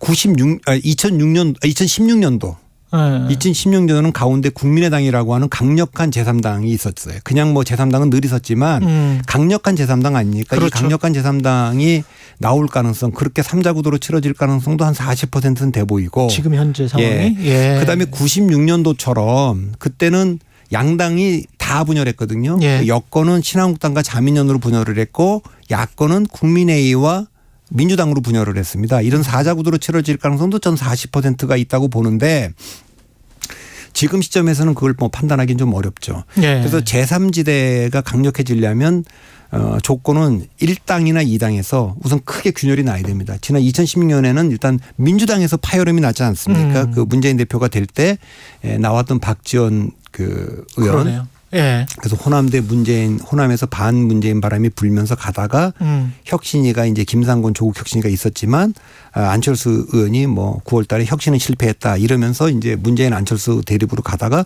결국은 안철수가 12월 13일 탈당하면서 또 호남 의원들 다 탈당하면서 예. 실제 2016년 그 총선에서 호남에서 23석이나 국민의당이 가져갔지 않습니까? 이제 그러면서 그것만 가져간 게 아니라 이제 그 새누리당에서 박근혜 대통령 쪽에서 당의 그 유승민 의원을 공천 배제하면서 무소속하면서 거기도 또 파동이 나면서 제3당인 국민의당이 양쪽 세력을 흡수하면서 이제 가지 않았습니까? 이제 그렇게 될 가능성도 있지만 뭐 역사적으로 제3당이 성공한 건 자민련 성공이나 아니면 96년 자민련이 50석 했거든요. 그렇죠. 그리고 국민의당이 2016년에 38석 하지 않았습니까? 뭐 대선 주자급이 있어야 되고 양당이 동시에 균열을 해야 되고 뭐 이런 것들 다 만족해야 되기 때문에 지금 시점에서 판단하기는 어렵지만 그러나 이제 그 가능성은 지금 민주당이 우선 지금 좀 불안정한 상황에 있거든요. 제가 보기에는 그래서 조금 더 지켜봐야 될. 그러면 그 제3당을 우리가 어떻게 그 이해를 해야 될까요? 가령 지금 금태섭, 양양자 이런 어떤 제3당을 말씀을 하시는 건지 또는 민주당이 분당이 되면 또는 뭐 거기에 영향을 받아서 국민의힘의 일부 세력이 분당이 되면 또는 그들이 합종 연행을 하면 그 어떤 제3당을 말씀하시는 건지. 그러니까 지금 만들어지는 그 뭐 금태섭, 양양자 이분들이 당 만든다고 하는 거를 말하는 건 아니고요. 뭐 그분들도 합의할 수 있을지 모르겠습니다만 결국은 그 1당이나 2당에서 굉장히 큰 파열음이 나면서 큰 그 균열이 올 때 이제 그때 이제 제3당 바람은 부는 거 아니겠습니까? 그러니까 96년도에도 자민련이 바람을 일으켰던 거는 원래 3당 합당을 했다가 지방선거 앞두고 이제 JP가 쫓겨나서 이제 지방선거 때는 자민련으로 충청도를 석권했는데 그해 이제 뭐 95년 12월 달에 전두환 노태우 두 전직 대통령이 구속되면서 TK마저 신한국당으로부터 이반하면서 자민련하고 손잡았잖아요. 그래서 사실 거기서 TK에서 엄청나게 의석을 많이 얻어서 대구 같은 데서 그래서 50석을 하지 않았습니까? 그러니까 그런 조건이 동시에 만족해야 되기 때문에 이런 것은 아마도 지금보다는 연말이나 내년 초까지 가서 공천의 그 가시권에 들어와야 그렇게 될 수 있을 것 같고 국민의힘은 아무래도 이제 우리가 뭐 조금 전에 나왔던 이준석 대표라든가 윤승민 뭐 전 의원이라든가 이런 분들 우리가 이제 주목하고는 있습니다만 예. 한번 탈당했다가 바른정당의 실패를 경험한 적이 있지 않습니까? 그리고 보수는 그 바른정당 그때 대통령 선거를 앞두고 뭐 김무성 의원 같은 경우는 이제 반기문 전 유엔 사무총장을 옹립하려고 만들었고 예. 그런 이해관계가 있었기 때문에 좀 실패를 했기 때문에 보수발 뭐 독자 신당은 좀 쉽지 않을 것 같고 않다. 안철수 의원도 여러 번의 실험을 거치다가 지금 이제 보수에 안착한 상황이기 때문에 또 움직이기가 어렵지 않습니까? 그래서 그렇게 의미 있는 그 제3당은 역시 민주당의 이 파열음이 어떻게 날 거냐. 여기서 이제 일단 보이고요. 조국 전 장관 같은 경우는 변수가 돼요. 저는 안 될 거라고 봅니다. 안 됩니까? 예. 안 된다는 게 나오지 않을 것이다 아니면 그건 제가 알 수가 없죠. 나와도 별로 그 파열음이 안 될 것이다. 안 된다고 보죠. 예. 그러니까 조국 전 장관은 뭐 지금 본인이 또 이제 재판도 받고 있기 때문에 그걸 넘어서야 되겠습니다만 뭐 조국 전 장관이 출마를 해야 된다 그러는데 저 개인적으로 제가 그분 모릅니다만 저한테 물어보면 출마하면 안 된다고 다 떠나서 그러니까 조언을 해줄 것이다. 예, 그렇게. 그렇죠. 왜냐하면 정치라는 거는 뭘 안 하는 게 디폴트인데 그럼 이제 길게 봐야죠. 지금 재판을 받고 있으니까 뭐 지금 뭐 관악으로 나간다, 광주로 나간다, 뭐 부산으로 나간다. 그런데 부산으로 나간다는 거는 조국 전 장관이 상처를 이미지 타격을 입기 전에 차세대 주자로서 나는 부산 출신이니까 거기를 지역적 기반으로 갖는다고 할 때나 거론해 볼 수 있는 거죠. 거기 가면 뭐 어렵겠죠. 광주도 마찬가지고 신당을 만든다 그러는데 저는 뭐 그건 어렵다고 봅니다. 그러니까 이렇게 상처 받은 분들이 공천에 탈락하는 분들이 많이 합류할 수는 있어요. 예.